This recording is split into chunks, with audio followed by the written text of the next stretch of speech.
Otro tema que teníamos para hoy es un artículo que ha salido, Nature Physics, esta semana, que bueno, es sobre una medida del spin del protón, que es uno de los grandes problemas que hay en física de partículas, porque el protón no es una partícula fundamental, una partícula que está compuesta de quarks y de toda la sopa de gluones que hay ahí en medio, y que además entiendo, Francis, que son partículas que fluctúan, que aparecen y desaparecen, y el spin es una combinación del spin de todo lo que contiene, ¿no? Entonces, saber exactamente el spin de un nucleón, en este caso un protón, es un problema que todavía no está resuelto ni desde el punto de vista teórico ni del experimental, ¿no? Y aquí, pues, desde el punto de vista experimental, hacen un avance en ese sentido. Sí, bueno, quizás hay que recapitular un poco. A principios de los 1980, bueno, hasta 1987 prácticamente, se pensaba que el problema era trivial, ¿vale? Igual que la carga eléctrica del protón es el resultado de la suma de la carga eléctrica de los quarks de valencia, que tienes dos quarks con carga más 2/3, que te dan 4/3, y un quark, el abajo, que tiene una carga menos 1/3, que da exactamente 1. Se pensaba a principios de los 80 que lo mismo pasaba con el spin, que el spin del protón, el protón tiene un spin que es prácticamente es un medio, es un fermión, es un spin como el del electrón. Y los quarks sabemos que también tienen spin un medio. Entonces se decía, bueno, pues si tengo 3 quarks, pues tengo 2 quarks con el spin apuntando en la misma dirección y un quark con el spin apuntando en la dirección opuesta. Los dos en direcciones opuestas se compensan y el spin total es el de uno de los quarks. Entonces, el spin del protón es trivialmente explicable. Claro, tú dices, pero es que el spin actúa como un momento angular. Es decir, si los quarks dentro del protón se están moviendo, pueden estar girando, pueden tener un momento angular propio, pueden además tener un movimiento angular orbital. Además tengo los gluones, que son los que unen a los quarks. Los gluones tienen spin 1, luego también podrían contribuir en el spin, pero también tienen también su momento angular, porque se están moviendo también los gluones, pero se pensaba que los movimientos dentro del protón son tan complicados, de los quarks y de los gluones, que en promedio su contribución era muy pequeña, ¿vale? O sea que prácticamente lo único relevante desde fuera de un protón era la suma de los 3 spines, ¿no? de los 3 spines de los quarks, y que eso pues me explicaba trivialmente el spin del protón. Pero claro, este tipo de cosas que son triviales y que es lo que todo el mundo asume, pues la naturaleza nos exige que lo comprobemos. Entonces se planteó un experimento que publicó sus primeros resultados en el año 1987. Es un experimento en el CERN que se llama European Muon Collaboration, la colaboración europea del muón, que lo que hacía era, bueno, ¿cómo puedo medir el spin de los constituyentes, de los quarks del protón? Bueno, pues para medir lo que hay dentro de un protón tengo que lanzar partículas elementales, tienen que ser leptones, de muy alta energía. Puedo lanzar electrones. Gracias a lanzar electrones de alta energía descubrimos que el protón estaba hecho de cosas. Eso se descubrió a finales de los 1960. En principio se les llamó partones, incluía tanto quarks como gluones, pero más tarde vimos que eran quarks y gluones, según los modelos teóricos que ya se habían publicado. Pues en estos experimentos de principios de los 80, en lugar de lanzar electrones, se lanzaban muones, para conseguir que lo que tú lanzas tenga una energía muy grande, que impacte, que sea un choque de algo que tenga mucho momento, un momento lineal, mucha velocidad y mucha masa. Entonces el muón tiene mucha más masa, unas 200 veces más masa que el electrón, y me permitía explorar mejor esos spines. Entonces yo cojo los protones en un material, aquí se utilizó amoníaco, y yo ese amoníaco lo enfrío del orden de 1 Kelvin y lo someto a un campo magnético muy intenso, de unos 5 teslas. Entonces con un campo magnético tan intenso, ¿qué es lo que yo logro? Logro que todos los spines de los nucleones, de los núcleos, tanto protones como neutrones, se llaman nucleones, de los núcleos, de los átomos que forman el nitrógeno y el hidrógeno del amoníaco, pues consigo que esos spines prácticamente se alineen todos en la misma dirección, Eso se le llama polarizar los spins. Pongo ese material, ese amoníaco, lo he polarizado en spin. Lo he puesto todo en una cierta dirección. Yo puedo polarizar también los muones. Entonces yo puedo, con campos magnéticos, polarizar los muones. Básicamente lo que hago es poner filtros que me seleccionan los muones que tienen la polaridad que yo quiero. Y puedo polarizar los muones para que tengan su spin también orientado en la misma dirección en la que se encuentran los spins de los protones. Entonces yo lanzo muones de alta energía contra un blanco de protones y todos ellos con el spin polarizado hacia arriba. Entonces yo digo, a ver, si yo pienso que el spin del protón es debido al spin de los 3 quarks, si el spin apunta, pongamos, hacia arriba, eso significa que 2 quarks están apuntando hacia arriba y el otro está apuntando hacia abajo. Entonces yo puedo explorar esa dirección viendo, pues, mis muones tienen un spin hacia arriba, pues chocan contra un quark con spin hacia arriba o chocan con un quark con spin hacia abajo. Entonces, en promedio, se tienen que desviar de manera diferente y yo puedo explorar qué proporción de spin dentro del protón está hacia arriba y cuánto está hacia abajo. Entonces, yo espero obtener una buena estimación del spin hacia arriba del protón. Y cuando se hace este experimento, lo que se descubre, por supuesto tenía muchísimo error, se descubre que solamente entre el 4 y el 24% del spin del protón es debido a los quarks. Yo digo que tenía mucha incertidumbre porque era el primer experimento que se hacía en esta línea. Esto fue mejorando un poquito y fue mejorando hacia el número hacia arriba. Es decir, este experimento fue mejorando sus medidas y se acabó concluyendo que del orden del 20-25% del spin del protón se podía explicar con el spin de los quarks. Y ahora surge la pregunta, ¿y de dónde viene el resto del spin del protón? Porque el spin del protón tiene exactamente un medio. O sea, tiene como si la suma fuera perfecta. Claro, entonces ya empezó a surgir la idea de que tenía que haber una explicación en esos otros efectos que no habíamos tenido en cuenta. Que el momento angular orbital de los quarks también contribuía, que quizás el spin de los gluones, ese spin unidad, pues también de manera efectiva también contribuía, porque claro, ese campo magnético tan intenso también puede alterar ese spin, aunque sean gluones virtuales, ese vacío como dinámico que está en el interior del protón, también se puede polarizar, un spin y puede reorientarse ese spin y eso puede dar una contribución. Entonces eso generó mucha polémica. Claro, aquí el gran problema que tenemos siempre con la cromodinámica cuántica es que es una teoría extremadamente bella por su extrema simplicidad, pero terriblemente complicada de calcular cosas a baja energía. ¿Vale? O sea, la QCD, su constante de acoplamiento, en el electromagnetismo, en la electrodinámica cuántica, es básicamente 1 partido 137, es decir, es un número muy pequeño. Entonces, el electrón y el fotón están muy poco acoplados.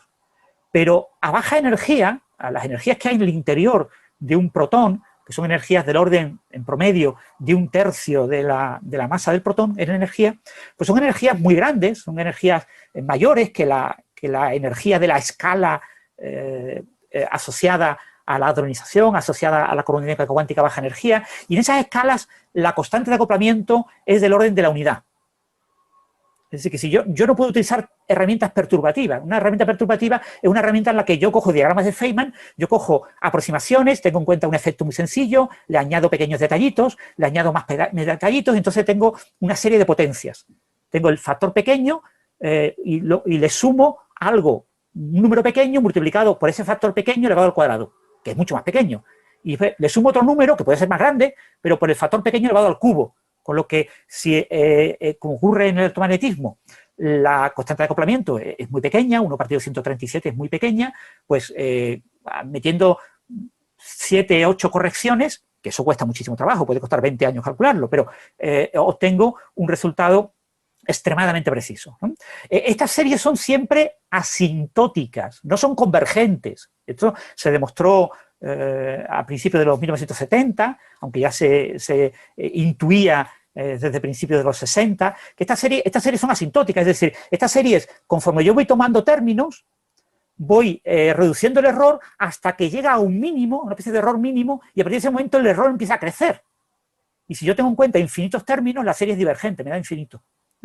Entonces, yo tengo un cierto número de correcciones que puedo aceptar mejorando la medida. Eso con electrodinámica cuántica no hay ningún problema. Hoy en día, por ejemplo, para calcular el momento anómalo del electrón, el momento magnético anómalo del muón, basta con calcular hasta quinto orden o así. O sea, no, esos son decenas de miles de diagramas de Feynman, pero, o sea, que son muchos términos, pero solamente quinto orden, ¿vale? O sea, que no es mucho orden y no llegamos a ese extremo en el que llegamos al mínimo y no vemos ese comportamiento asintótico. Pero en comodinámica cuántica eso ocurre ya desde el primer orden. Es decir, tú coges el primer término y el primer término tiene el mismo tamaño o incluso un tamaño más pequeño que el segundo término. Y el tercer término tiene un tamaño comparable. Todos los términos tienen un tamaño comparable, ¿no? Es como coger uno y decir, tengo que comparar 1 con 1 al cuadrado, con 1 al cubo, con 1 a la cuarta, pero sí que 1 a la cuarta es 1. O sea, todos tienen el mismo tamaño. Entonces, los desarrollos perturbativos son absolutamente inútiles para calcular a baja energía con cromodinámica cuántica. Entonces, lo que se suele hacer es utilizar modelos efectivos. Modelos efectivos suelen ser teorías cuánticas de campos que no son renormalizables, que son feas, que son extrañas. Aquí se utilizan modelos efectivos quirales que, grosso modo, aproximan lo que ocurre dentro del protón como si estuviera hecho por mesones, por pares quark-antiquark virtuales y que interaccionan entre ellos. Y eso te da una representación que para ciertas cosas es bastante buena. Entonces, utilizando este tipo de técnica, se ha tratado de ver cuánto contribuyen cada uno de esos términos que conforman el protón. Por supuesto, ha habido nuevos experimentos. Ha habido, quizás el experimento más famoso es el RHIC, ¿no? El colisionador de iones pesados relativistas que se encuentra en el Brookhaven Laboratory, en Long Island, en Nueva York, que, bueno, a fin de 2008 y desde entonces, desde 2008, ha estado repitiendo estas medidas de EMC, que eran del 87, y bueno, ha confirmado en gran parte los resultados, pero además ha logrado medir lo que contribuyen aparentemente los gluones y ha obtenido estimaciones del orden del 50%. O sea, los resultados experimentales de RHIC es que parece que del orden de la mitad del spin del protón es debido a los quarks y la otra mitad es debido a los gluones. Y que de esa mitad que es debida a los quarks, pues quizás la mitad de esa mitad es debida a los spins de los quarks y la otra mitad pues es debido al momento al momento angular orbital, a sus órbitas dentro del protón. Pero estos números están todos muy poco claros, porque como estoy sumando cosas, yo sé lo que me tienen que sumar, porque puedo medir el spin del protón. O sea, tengo la suma total, el 100%. Y ahora tengo que coger los porcentajes. ¿Qué contribuye cada cosa? Y eso todavía es un problema que no está abierto, que está abierto y que todavía no está resuelto, ¿no? Hay un futuro experimento que va a ser un colisionador de muones que se supone que si todo va bien, debería, se llama EIC, Electron Ion Collider, colisionador de, perdón, he dicho muones, de electrones e iones pesados, y este es un experimento que debería de empezar a funcionar en el año 2025 y cuyo objetivo es resolver este problema, ¿vale? Entonces es un experimento que ha sido diseñado específicamente para resolver este problema, es un gran colisionador, está todavía en proceso de construcción, y hasta entonces lo que tenemos es que tenemos un problema y que tenemos estimaciones diferentes, unas estimaciones sugeridas por los resultados experimentales, pero que tienen, que es difícil repartir, ¿no? Que es difícil decir, este resultado experimental lo interpreto repartiendo esto al 30%, esto al 40%, esto al 20%, es muy difícil. Y después tengo unos modelos teóricos que apoyan cierta distribución, ¿no? Entonces, ¿qué nos dice este nuevo artículo? Es un artículo que se ha publicado en Nature Physics, ¿vale? No se ha publicado en Nature. Es decir, no es un artículo que nos dé un salto de gigante en este problema, ¿no? Este es un artículo que presenta nuevos resultados de un experimento que está midiendo esto, que es muy parecido al experimento EMC, y trata de contrastar estos resultados del experimento con las predicciones de los modelos teóricos efectivos, de esas teorías de campos efectivas, de estas teorías de campos quirales, ¿no? Que consideran que el protón está hecho de mesones. Entonces, prueban fundamentalmente dos teorías. Una teoría que es de 2018 y otra que es de 2020. ¿no? De 2020 está liderada, el artículo, el primer autor es un físico de la Universidad Complutense de Madrid. Y bien, se llama Alarcón. José Manuel Alarcón. Y comparan los resultados de sus experimentos para unos parámetros que, claro, es muy difícil medir, digámoslo así, cómo se distribuye dentro del protón el spin, ¿vale? O sea, como si cuando yo mirara con una lupa, ampliando a cierto número de aumentos, viera un valor para el spin que hay dentro del protón, pero mirando con una lupa más potente, que ve escalas más pequeñas, viera un valor distinto. Entonces yo tengo como una curva en función, esas curvas son curvas que están en función del momento lineal implicado en la colisión, ¿no? En un choque hay una transferencia de momento y entonces ese es como el parámetro de impacto, ¿no? Como cuando yo estudio un asteroide que se acerca al Sol y actúa como una colisión y tengo un parámetro de impacto que es como la distancia asociada al punto más cercano entre la trayectoria. Pues algo parecido, ¿no?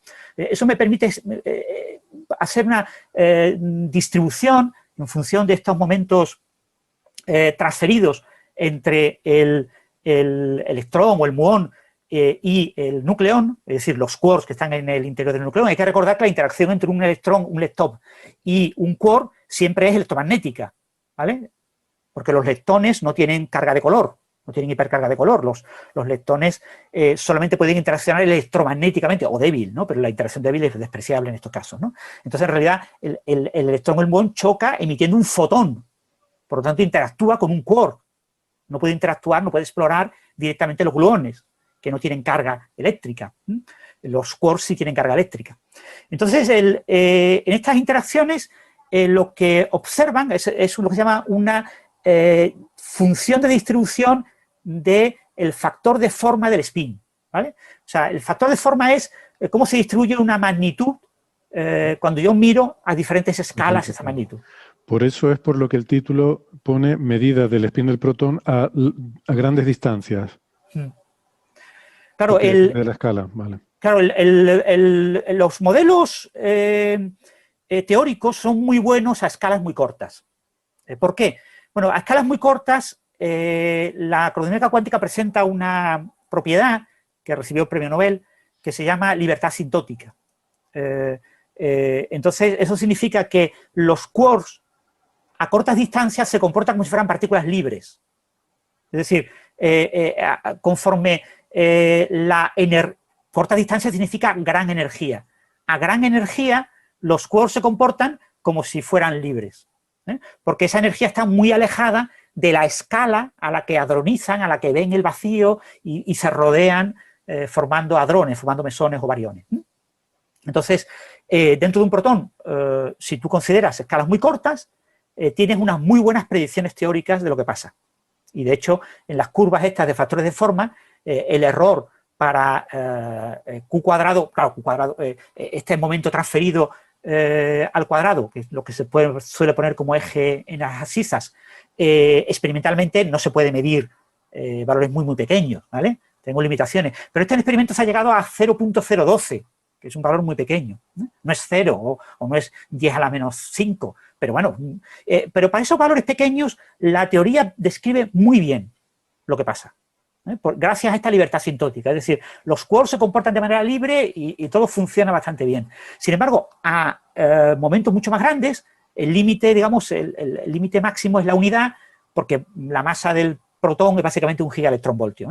Se trabaja con gigaelectronvoltio al cuadrado, y entonces pues, el límite máximo que yo puedo explorar es del orden pues, de la masa del protón, que sería 0,938, algo así por el estilo, gigaelectronvoltios. Entonces, a gran momento lineal transferido, observo una enorme desviación de los resultados experimentales con algunos de los modelos de teoría efectiva. Y hay una teoría efectiva que da una desviación no tan grande, pero aún así los márgenes de error de las teorías efectivas son enormes. Son márgenes de error del orden del 40-50%, con lo que realmente decir que yo los resultados experimentales los tengo más o menos en medio de una curva que tiene una banda tremendamente ancha, pues es darme muy poca información. Entonces, lo que concluye este artículo no resuelve nada, sino que obtiene nuevas medidas, confirma que el problema sigue existiendo y nos dice que los modelos teóricos están muy alejados de la realidad y hay que seguir trabajando en ellos, ¿no? Hay que seguir trabajando en esa línea de los modelos efectivos.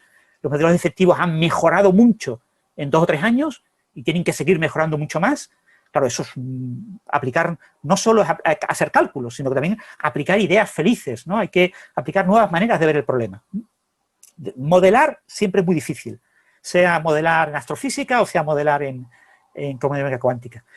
Y después, por otro lado, lo que también plantean en este artículo al final es que hay que poner mucho esfuerzo, mucho dinero en las simulaciones en QCD en el retículo, que quizás para estas grandes distancias donde fallan estos modelos efectivos, quizás la única opción sea utilizar simulaciones con superordenador utilizando cromodinámica cuántica en el retículo, la lattice QCD. Pero claro, este artículo no compara con resultados de lattice QCD. Con lo que básicamente es eso, es un artículo que nos propone o nos recuerda que hay que poner mucho esfuerzo y mucho trabajo para tratar de resolver este problema, porque el punto clave será cuando empezamos a tener resultados observacionales en 2025. A partir de 2025, que se supone que será cuando empezará a poderse hablar de que hay visos de que se resuelva este problema. Entonces, para ese momento sí sería necesario que tuviéramos modelos teóricos, tanto efectivos quirales como simulaciones por ordenador de lattice QCD, mucho más fiables, ¿no? El experimento que no lo he dicho, el nombre del experimento que ha obtenido estos nuevos datos se llama CEBAF, C-E-B-A-F. Es un experimento que está en el Jefferson Laboratory y que utiliza CEBAF significa una instalación de haces acelerados de electrones de manera continua. Entonces, Continuous Electron Beam Accelerator Facility.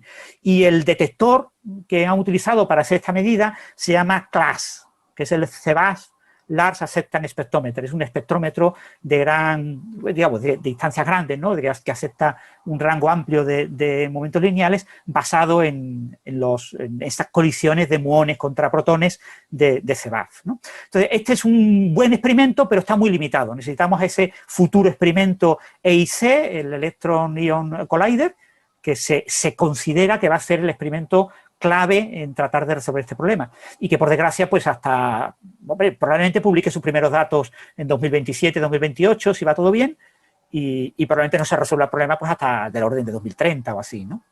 Pero por ese momento podría haber una solución teórica si se mejoraran mucho los modelos teóricos, porque ahora mismo se desvían mucho de lo que se ve con los resultados experimentales que tienen una gran imprecisión. Sí, esto me recuerda algo que tú has dicho en otras ocasiones y que es muy llamativo, ¿no? Y es el hecho de que en estas ramas de la física de partículas va por delante la experimentación, por delante del cálculo. O sea, que es más fácil, si te surge una pregunta de cuánto vale determinada cantidad, es más fácil ir y medirla que calcularlo dentro de la teoría. Lo cual a mí me genera una cierta, en fin, inquietud filosófica sobre si esto realmente es una buena teoría. Es decir, tener una teoría que dice que explica algo, pero luego no puedes calcular las cosas, pues no sé si realmente eso cuenta como teoría, por lo menos desde un punto de vista pragmático, ¿no? Claro, yo siempre pongo el ejemplo de las ecuaciones de Navier-Stokes, es como el ejemplo clásico, ¿no? Hay que recordar que las ecuaciones de Navier-Stokes no sabemos si predicen los fluidos o no. No tenemos ni idea, es la verdad. O sea, la verdad es que tenemos unas ecuaciones que aparentemente funcionan, que se utilizan todos los días. Los ingenieros los usan para diseñar motores de todo tipo, desde motores de combustión de coches a motores de aviones, que se utiliza constantemente, pues yo qué sé, para enviar misiles por la atmósfera, para estudiar si funciona o no el Ingenuity en Marte. Se han utilizado esas ecuaciones y modelos junto con modelos de laboratorio. Y sin embargo no sabemos si describen los fluidos. No lo sabemos, porque son muy complicadas. Porque en flujo laminar parece que sí, que son una buena descripción, pero en flujo turbulento no tenemos ni zorra idea. Pues lo mismo nos pasa con la cromodinámica cuántica. Tenemos una teoría maravillosamente sencilla de escribir, que se escribe en una camiseta, pero que desafortunadamente en algunos regímenes permite cálculos, y permite cálculos extremadamente precisos. Son los regímenes de alta energía, donde los quarks se comportan básicamente como partículas libres, y ahí, por ejemplo, para el quark sigma tengo una precisión exquisita. tengo mejores resultados teóricos de los que tengo experimentales, pero hay otro régimen, lo que en los fluidos sería el régimen turbulento, en el que todo es experimental. O sea, las ecuaciones de Navier-Stokes describen turbulencia si incluyo términos fenomenológicos en dichas ecuaciones para modelar turbulencia. Solo con las ecuaciones de Navier-Stokes, es decir, con las leyes de Newton, no soy capaz de modelar turbulencia. Tengo que añadir artificialmente un término especial que sé, después de más de 100 años de trabajo, que me describe la turbulencia. A ver, entiendo lo que quieres decir, pero me da la impresión de que ahí es un problema de la discretización, de que tú, o sea, de que teóricamente si tú pudieras hacer tu simulación más fina, mejorarías eso, ¿no? Mientras que aquí, por lo que entiendo, no es cuestión de hacer una simulación más fina, sino que es la propia teoría en sí. O sea, si vas añadiendo órdenes y los órdenes van mejorando la corrección, pero luego hay un momento en que empieza a diverger, es como algo más intrínseco de la propia teoría, no es como hagas tú la simulación. O sea, que no mejorando, ¿no? Es el mismo problema. Fíjate que el gran problema que tenemos en turbulencia en fluidos es el tema de cómo la turbulencia, fundamentalmente, las ideas muy genéricas sobre lo que pasa es que vórtices interaccionan y se fragmentan en vórtices más pequeños, ¿no? Entonces, el proceso de fragmentación de vórtices y generación de vórtices a todas las escalas, sabemos que tiene que tener una escala mínima porque la física de fluidos hay un momento a ciertas escalas que deja de tener sentido como tal y que ya no es un buen modelo para la realidad, porque ya tenemos una escala atómica de pequeños grupos de átomos, pero hasta esa escala aparentemente ocurre esa distribución de energía y no sabemos muy bien cómo se distribuye la energía entre todos los vórtices, ¿no? Cómo la energía que yo coloco en el estado laminar y que se distribuye en el estado laminar en los primeros vórtices conforme voy incrementando el número de reinos, cómo después se va disgregando en vórtices más pequeños, ¿no? Y eso no lo entendemos ni siquiera desde el punto de vista matemático, no sabemos cómo ocurre ese proceso, ¿no? Si hay una cascada de doble periodo, si hay muchísimas ideas, ¿no? Asociadas con las teorías del caos, pero no está claro cómo ocurre, ¿no? Y aquí nos pasa exactamente lo mismo, es decir, el problema que tenemos con la cronodinámica es que calcular requiere usar ordenadores. Lo que no sabemos es calcular a mano. Entonces, a mano tenemos que usar modelos efectivos, modelos aproximados, como cuando añadimos la turbulencia de manera artificial en los fluidos. Si yo quiero calcular por ordenador, yo lo que tengo es que bajar la escala, el delta X y el delta T. El problema que tiene la cosmodinámica cuántica es que es un pelín más complicada que la mecánica del fluido, porque en la mecánica del fluido, en cada puntito del espacio, yo tengo que poner una presión, una densidad o una temperatura, 3 velocidades y poco más. Bueno, tú dices, si meto más electrodinámica, pues también un campo eléctrico, un campo magnético, pero poco más.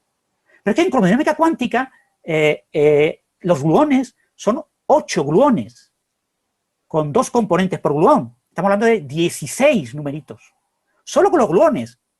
Pero es que además tengo que poner los quarks. Y en un protón sabemos que son relevantes no solo los 2 primeros quarks. Cada quark son 4 numeritos. Es decir, que poniendo 2 quarks y 8 gluones, tengo 20 numeritos. Pero es que además resulta que es una teoría espaciotemporal, en la que el espacio y el tiempo están acoplados por la relatividad. Yo no lo puedo hacer como me dé la gana, porque en fluidos yo puedo resolver tiempo a tiempo. Pero aquí no puedo hacer eso, porque tengo problemas de causalidad. Entonces tengo que trabajar con el tiempo en bloque, con lo que eso complica aún más. Es decir, estamos trabajando con un problema infinitamente más complicado que el problema de la simulación de los fluidos, incluso en magnetodinámica, que ya es un problema muy complejo, porque tenemos que resolver muchos valores, ¿no? Y además este tipo de teorías, la discretización es mucho más delicada. No puedo usar métodos de muy alto orden, como se puede usar en física de fluidos, porque tengo que preservar lo que se llama las simetrías gauge, ¿no? Las teorías cuánticas de campos son teorías muy redundantes. Es decir, yo meto mucha información, pero la información física es mucho más limitada. Entonces, eso me genera muchos problemas, porque tengo restricciones. Si yo por errores numéricos violo, incumplo algunas de las restricciones, automáticamente la simulación se va al carajo y me da una solución que no es física. Entonces, son simulaciones mucho más complicadas y el problema que tenemos es que no tenemos ordenadores suficientemente gordos, ¿vale? O sea, nuestro problema ahora mismo de por qué no calculamos en la TSQCD, pues porque la escala de los teraflops es una escala que no nos sirve. Tenemos que ir a petaflops en adelante. Claro, lo que hacemos ahora con teraflops no lo podíamos hacer cuando trabajábamos con escalas más pequeñas, pero aún así sigue siendo una escala muy limitada. En turbulencia, por ejemplo, la turbulencia de pared ahora mismo se entiende bastante bien, ¿no? Con simulaciones por ordenador, hay simulaciones muy buenas, claro, son con superordenadores y cuestan mucho tiempo y son unos ficheros enormes, pero es un problema que se están obteniendo resultados ya comparables a lo que se observa en los experimentos. Pero en el tema de las turbulencias siempre los experimentos han ido muy por delante de las simulaciones por ordenador. Y aquí ocurre eso. En ciertas magnitudes que yo puedo medir experimentalmente de manera sencilla, los experimentos van muchísimo por delante. El problema es que yo quiero medir cosas, o sea, yo quiero calcular cosas que no puedo medir fácilmente. ¿Cómo es este tipo de cosas, ¿no? Yo puedo medir las propiedades del protón, las propiedades de los quarks individuales de alta energía, pero ¿cómo mido, cómo se distribuye el spin dentro de un protón? Eso observacionalmente es muy difícil. Yo puedo explorar solamente los spins de los quarks y tengo que de manera indirecta estimar qué parte corresponde al spin del quark, qué parte corresponde a su momento angular orbital y después tengo que estimar qué me queda y de lo que me queda qué parte corresponde a los gluones, a su spin, qué parte corresponde a su momento angular. Entonces ese tipo de cosas observar eso experimentalmente es muy, muy difícil. Entonces nos encontramos con que tenemos mucha imprecisión en las medidas, que cada vez son más precisas, obviamente, en la parte experimental y el terrible problema de que las simulaciones numéricas, el problema es extremadamente grande. O sea, entonces, lo que nos dicen las simulaciones numéricas es que si tú consideras una malla grande, divides el protón, yo que sé, en 100 trocitos, porque claro, es que el espacio-tiempo son 4 dimensiones, no son 3. Tienes que resolver las 4 en bloque y además con eso 16, 20 parámetros por cada punto, pues se te va todo al traste, pues son matrices enormes, ¿eh? O sea, solo almacenar esos datos es una barbaridad.